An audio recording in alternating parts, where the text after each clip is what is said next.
Еще в 70-х годах квартал Харадзюку в Японии стал негласным храмом моды и авангарда. И сегодня сотни молодых людей, отказавшихся от офисных пиджаков, гуляют по улицам моды, демонстрируя красочные и необычные наряды. Стиль Харадзюку сочетает в себе элементы одежды различных субкультур. На первый взгляд может показаться, что бунтарская японская молодежь надевает на себя все, что оказывается под рукой. Однако Харадзюку требует соблюдения множества модных правил. Рассмотрим самые популярные направления японской уличной моды. Стиль лолиты. Мода в стиле лолита, основанная на образах викторианской эпохи и рококо, сочетает в себе элементы готики и оригинальные дизайнерские решения.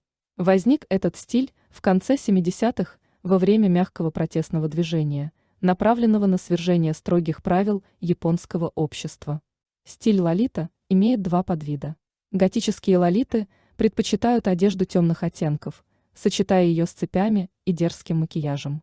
Лолиты выбирают пастельные тона в гардеробе и макияже. Основными элементами стиля являются юбки до колена, шляпки, нижние юбки, гольфы или гетры, а также туфли на высокой платформе.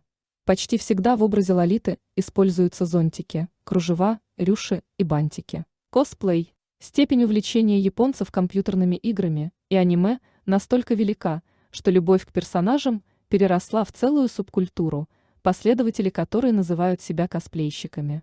Они подражают виртуальным героям в манере поведения, макияжа, образе жизни и, конечно, стиле. Зародился косплей в 60-е годы.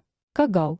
Стиль кагал, зародившийся в конце 90-х, один из самых распространенных в Японии. Его последовательницы предпочитают укороченные юбки в складку, удлиненные гольфы, светлые оттенки волос и нежный макияж. Часто образы дополняются детскими украшениями, высокими яркими носками, бантами и большими брелками для телефонов и рюкзаков. Западному человеку кагал напомнит гламур 2000-х, а в Японии этот стиль трансформировался в субкультуру хаймгэл, повлиявшую на телевизионный и журнальный мир.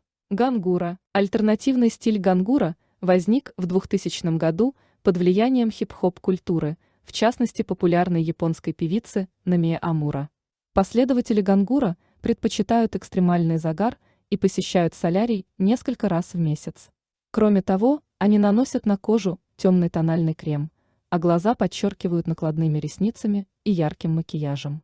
Стилю также характерно использование большого количества бижутерии и украшений, пышные прически с начесом, яркие топы, обувь на экстремально высокой платформе, мини-юбки и разноцветные зонты. Сукибан.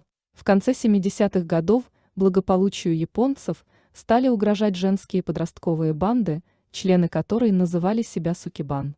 Участницы банды занимались грабежом магазинов, сражались с враждебными кланами, пытаясь занять доминирующее положение в криминальной среде Японии.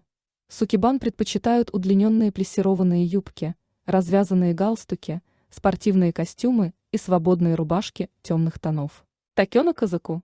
Этот стиль появился в конце 60-х. Представители этой субкультуры развлекаются тем, что организуют на улицах квартала танцевальные баттлы. Главные атрибуты стиля такёно-казаку – одежда и аксессуары неоновых оттенков, вышивки и украшения из бисера. Обязательное дополнение образа всех представителей субкультуры – свистки. Кстати, такёно-казаку стал настолько популярен, что в Японии даже появилась специализированная сеть магазинов такёнока, торгующая одеждой этого стиля. Янки. Банды мотоциклистов, образовавшиеся в 60-е годы в Японии, были известны как кланы скорости.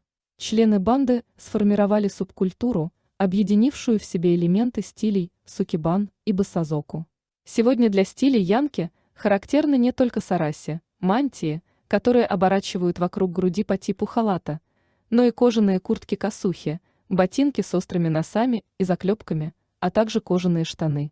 Приверженцы стиля янки предпочитают высокие прически с начесом и макияж в темных тонах. И, конечно, главный атрибут янки – мотоциклы или скутеры. Подписывайтесь на канал, ставьте лайки, впереди много нового.